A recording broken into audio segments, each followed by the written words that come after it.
It's high time US does one thing, and that is stop playing the balancing act between India and Pakistan, because these are not the two countries that can be compared. What are we really talking about? For decades, Washington has pursued a familiar South Asia playbook: engage India, engage Pakistan, and maintain a delicate balance between the two. But now many in India are asking a fundamental question, and it's not just a question, it's something that the world needs to start taking note of. India and Pakistan cannot be part of United States balancing act. United States President Donald Trump praised Prime Minister Narendra Modi as a strong and formidable leader while also hosting Pakistan Army Chief Asim Munir at the White House. Nobody can forget that. And even as Donald Trump called Prime Minister Modi as an angel, as a tough negotiator, as a good friend, Vice President JD Vance highlighted his personal connections to both India and Pakistan, and he said he has two favorites. One, Indian connect, his wife. The second, Pakistan's Asim Munir. India is a democratic partner, major economic power, and an increasingly important pillar in the Indo-Pacific stability and the world geopolitics. Pakistan, meanwhile, continues to face persistent international scrutiny over terrorist networks that have targeted not only India but also regional and global security interests. The question is no longer whether the United States should engage Pakistan. The question is whether Washington can afford to continue a very dangerous, dirty balancing act. I'm being joined at this point by Ambassador Suresh K. Goyal, who is a former Indian diplomat, Major General Sudhakarji, who is a defense and geopolitical expert. Thank you very much. Good evening. Well, let me just start with you, Ambassador Suresh K. Goyal. You know, this is something that has come up so many times in the past, that the West does what it does and not take a hard stand against Pakistan. But this is, I think, being pushed to its limits. You have United States globally do a very dirty balancing act. And I'm saying the word dirty very, very consciously, because you have high praise for Narendra Modi, and then you have the Vice President going and saying his favorite is Asim Munir. And these are world leaders. I would think these are not words that are just thrown out in the air. How would you look at this, Ambassador? Thank you very much. Interesting question. Now, I'm going to look at it from the perspective of a diplomat who hears the words very often, whose job it is to really put an interpretation on what is being said and put them in the context. Yes. Okay. Now, you are saying that USA is doing a kind of a balancing act because the once praised Asim Munir in juxtaposition to his wife, Indian and Pakistani, and Trump praised Prime Minister Modi as a personal friend, as a person incidentally, not just as Prime Minister, in different fora. Number one, as far as Vance is concerned, Vance praising Modi is concerned, Vance made it very clear that he was putting Munir as a kind of a friend, somebody who has spoken to the longest in the last 3 or 4 months. I assume that what he's saying is even longer than talking to Usha Vance. That's entirely a different thing. It's entirely a different thing because USA is using Pakistan for various things. USA is using Pakistan for playing its own politics in Central Asia, in West Asia, where Pakistan, they think, seems to have a leverage. Earlier, they thought Pakistan had the leverage of having critical minerals. Now they think Pakistani army has access to the Irani IRGC, etc., and they know people who they can talk to. Trump, when he's praising Prime Minister Modi, entirely a different thing. I can hear, and I'm sorry to say this on a media channel, I would never say it, but you're asking it. I hear in that voice a kind of a mocking sound. That look, you're cool, you're angel, you look No, good, it's not mocking at all. So, Ambassador, that's not true at all. May I complete? Yes, yes, go ahead. Thank Sure. you. And then he says, I'm not so cool. And what he's trying to say is, I get what I want as far as India is concerned. And therefore, No, interesting. Let me just break this down. Are you saying you heard? No. Sir, let me just clarify this. Are you saying in Trump's word you heard a mocking? That's interesting because that's not how I saw it.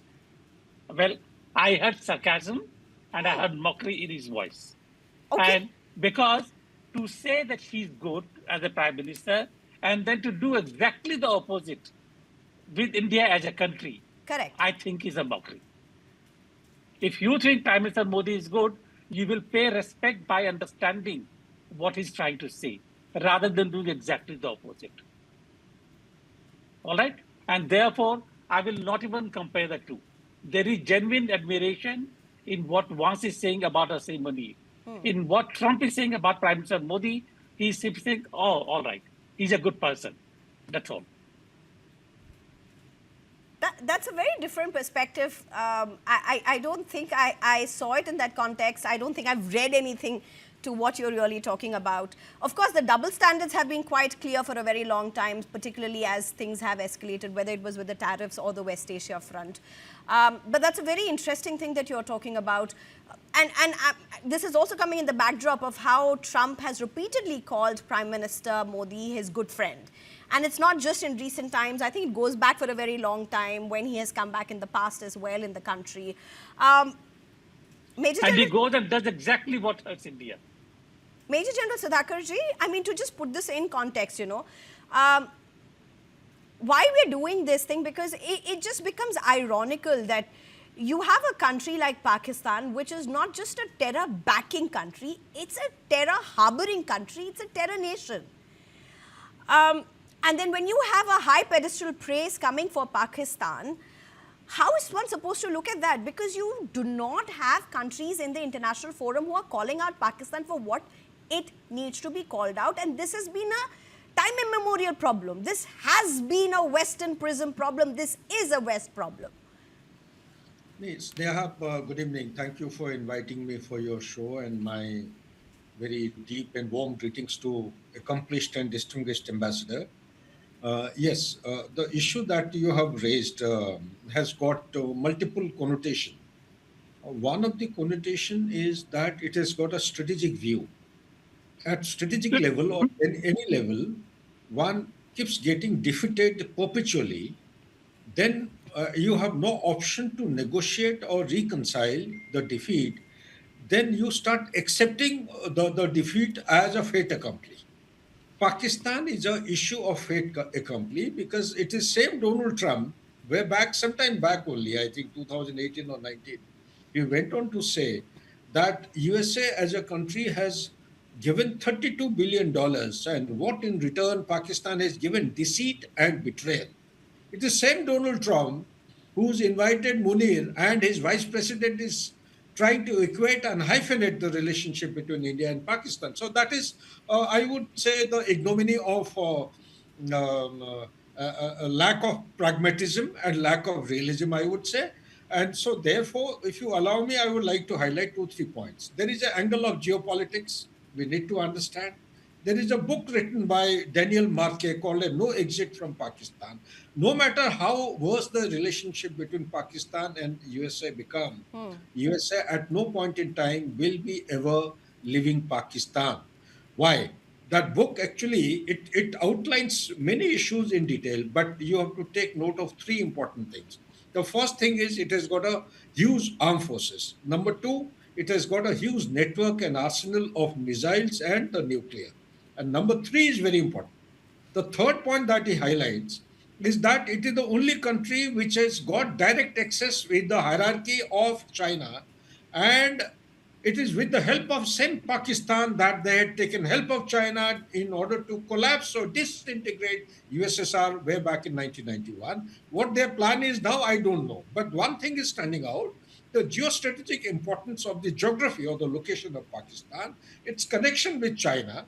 If at all they have to negotiate with an emerging global power, then it is with the help of Pakistan they would be getting in touch with China to connect with them. Not that China is going to buckle under pressure or reconcile to their demands.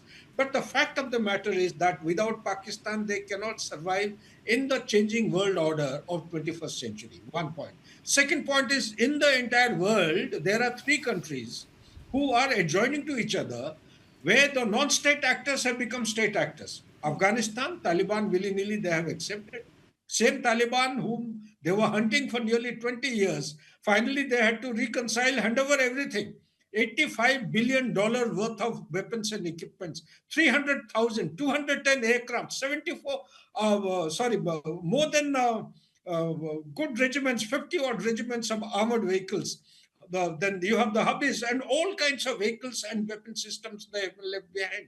Why did they leave behind? Why did they sign an agreement with the same Taliban against whom they were fighting for 20 years? They signed an agreement. And they signed an agreement, Taliban has come back to power. So what is it that I'm trying to indicate? I'm trying to indicate, Sneha, that in 21st century, particularly during Donald Trump's time, there is not a gradual or incremental process. There is a abrupt and outrageous process of legitimizing the non-state actors, call it Syria or you call it Afghanistan. Sometime back it was, in Bangladesh. I don't know how they're going to behave. Now it is Pakistan. So there is nothing new. It's a new normal. Why is USA doing what it is doing? USA is doing this because it is a declining power, and they keep referring to Thucydides doctrine, which clearly says that no global power or accomplished power will ever allow any rising power to come up to its footing. The Deputy Secretary of State Department, few months back, came and attended the Raisina dialogue here in Delhi. What did he have to say? He said on behalf of Donald Trump that, come what may, USA will never allow India to become second China. What more do you need? You have the H-1B visa who are being charged 100,000. It's a different issue. The court has rejected it. You had 50% of punitive tariff, reciprocal tariff, for buying oil from Russia. And mindful of the fact it is at behest of USA, we had gone to Russia to buy the oil because we are pushed out of Middle East. We had no other option. Venezuela was closed. Iran had been closed in 2019.